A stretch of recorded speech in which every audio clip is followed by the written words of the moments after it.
Viplala lood 5. peatükk. Maja on liiga suur. Siin me nüüd istume, ütles härra Plomm. Väikesed kui hiired, tohutu suures majas. Jah, seal nad istusid. Härra Plomm, 2 last ja väike vapper Viplala, kes nad kõik oli ära nõidunud, nii et nad polnud nimetis sõrmest suuremad. Nad istusid põrandal laua all, mis oli nüüd muutunud hiigellauaks. Ja nende kõrval istus kass Parm, kes oli nüüd samuti hiigelkass. Aga õnnekombel neist siiski veel nii palju pidas, et lõi norru ja ennast nende vastu hõõrus. Nellatella oli nukupliidile pisikeste puukillukestega tule alla teinud ning pliidil särises pann 2 kartuliga, hiigelkartulitega. See oli nende soe toit ja seda oli rikkalikult. Suur sai oli kapist põrandale tõstetud, ta seisis seal plastikust laudlinal juust kõrval. Saia väljatoomine kapist oli neile suurt vaeva maksnud. Johannes ronis koos Viplalaga kappi. Nad tirisid saiapatsi leivakastist välja ja viskasid alla ning läkitasid juustu järele. Ainult võid nad ei puutunud. Seda nad ei saanud kapist alla visata. Põrandale oleks jäänud ainult lögane hunnik. Nad elasid tõelist laagrielu ning Johannese ja Nellatella meelest oli see oivaline. Natuke maad eemal oli põrandal Johannese elektrirauterööpad. Neil oli olemas ka transformaator ning nad sõitsid tundide kaupa vaguneis ringi. Johannes aga istus rongijuhina veduri peal. Kui see neid ära tüütas, hakkasid nad kassi seljas ratsutama. Parmule meeldis see kõige rohkem. Ta hüppas nendega toolidele ja laudadele ning ronis kardinaid mööda üles. Nellatella, Johannes ja Viplala klammerdusid kiljudes ja kisades ta karvade külge. Jah, see hiigelmaja oli tõepoolest lausa pööraselt hea mänguväljak. Klaveri all sai nii vahvalt peitust mängida. Võis joosta 1000 nelja ühest toaseinast teise. Teekandikust ja jalapingist sai suurepärase kiige ning kiikuda võis ka suure turukorvi sees, mis naela otsas rippus. Härra Plomm ei võtnud mängudest osa. Tal oli tarvis tööd teha, sest ta kirjutas raamatult. Seepärast ütles ta igal hommikul. Noh, ma lähen katsun pisut tööd teha. Siis ronis ta mööda toolijalga üles tooli peale, krabas laudlinast kinni ja sikutas end lauale. Sinna jõudnud asus ta kirjutusmasinal tippima ning see oli väga vaevaline, sest loomulikult tuli tal kirjutada hiigelkirjutusmasinal.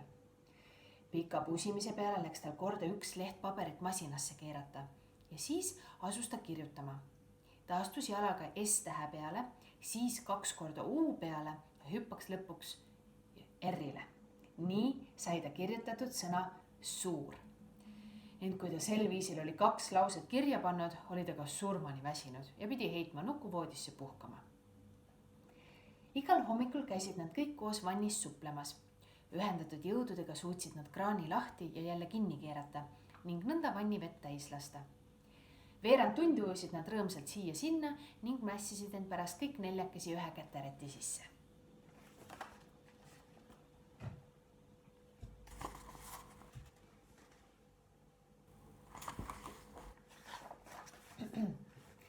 Õnnekombel seisid kõik uksed majas praokil, nii et nad said igal poole sisse ja välja. Kui nad tahtsid, võisid kassiaugu kaudu ka välja pääseda, aga seda nad hästi ei julgenud. Sest mis siis saaks, kui keegi neid silmaks? Mis siis küll juhtuks? Vahest viivad võõrad kurjad inimesed nad siis hoopiski kuhugi laadapalagani ja panevad vaatamiseks välja. Oh ei, mitte keegi, mitte ükski inimene ei tohtinud neid nõnda näha. Vahel tundus aga lastele nende olukord korraga väga kurb. Eriti siis, kui nad Parmu seljas akna lauale sattusid ja välja vaatasid. Siis nägid nad tänaval inimesi, suuri inimesi ja suuri lapsi, lausa hiiglasi. Sellised olime kunagi meiegi, lausus siis Nellatella. Ka meie olime varem nii suured. Viplala, kas sa ei suuda meid enam kunagi tagasi võluda? Küsis neil puhkudel härra Plomm. Viplala näris närvilikult oma pisikesi küüsi ja kostis areldi. Võib-olla ma siiski suudan seda. Ma loodan igatahes, et ma seda kunagi suudan. Ma tean, et te peate midagi sisse võtma, mingit asja, mingit söögiasja. Aga mul ei tule kuidagi meelde, mis selle nimi on. Võib-olla tuleb see mulle veel kunagi pähe. Kas seda asja saab apteegist? Küsis Johannes lootusrikkalt. Seda ma ei tea, vastas Viplale ebakindlalt.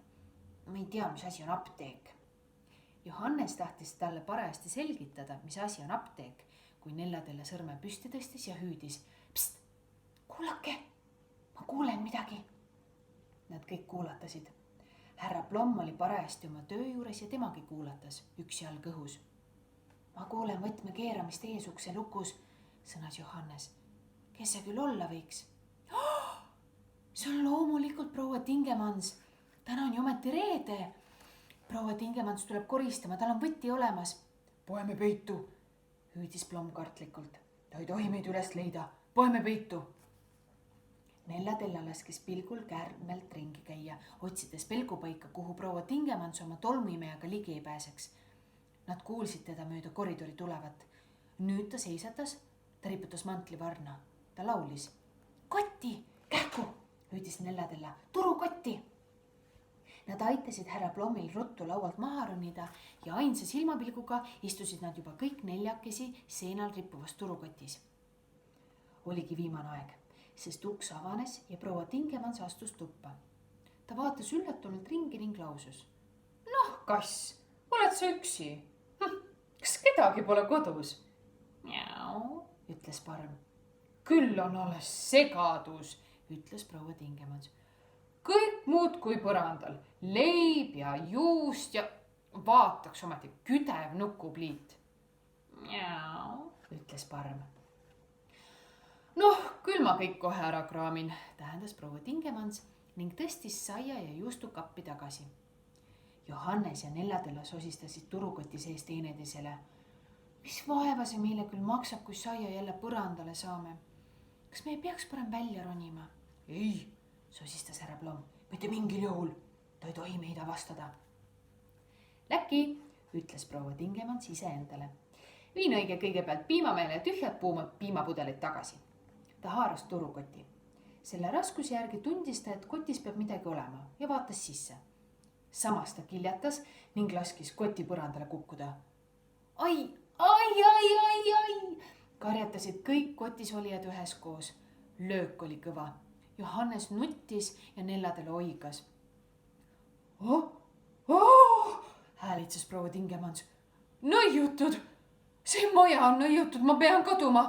Ning ta haaras ukselingi pihku, et minema tõtata. Proua Tingemans! Hüüdis Nellatella. Proua Tingemans!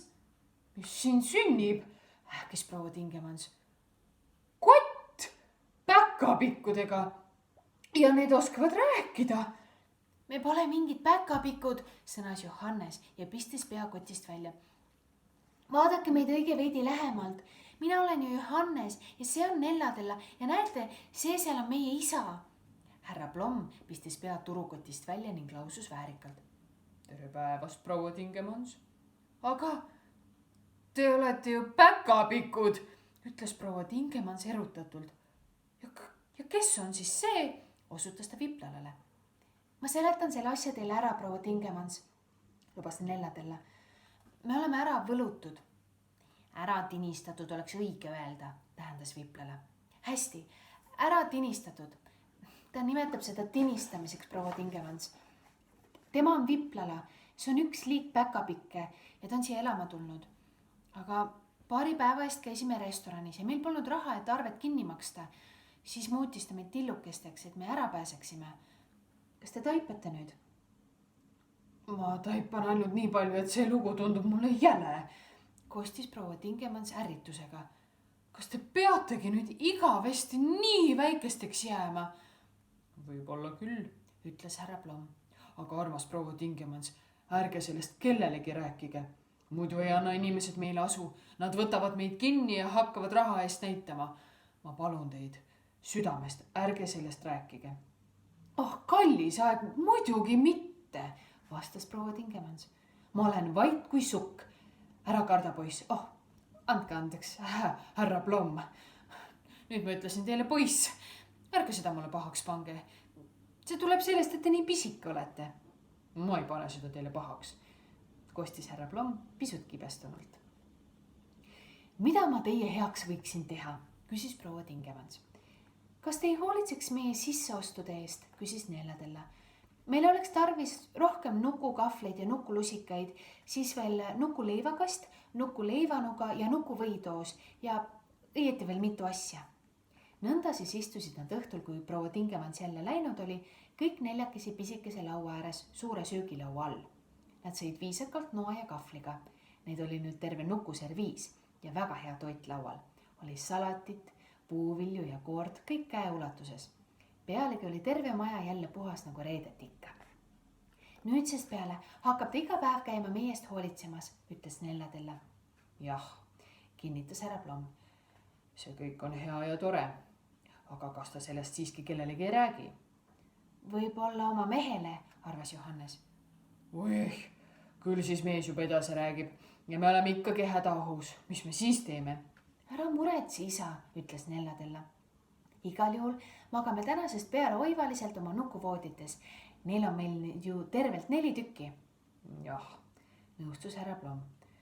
Me oleme igal juhul üheskoos ja me jääme kokku, mis ka sündima peaks. Kas mina ka?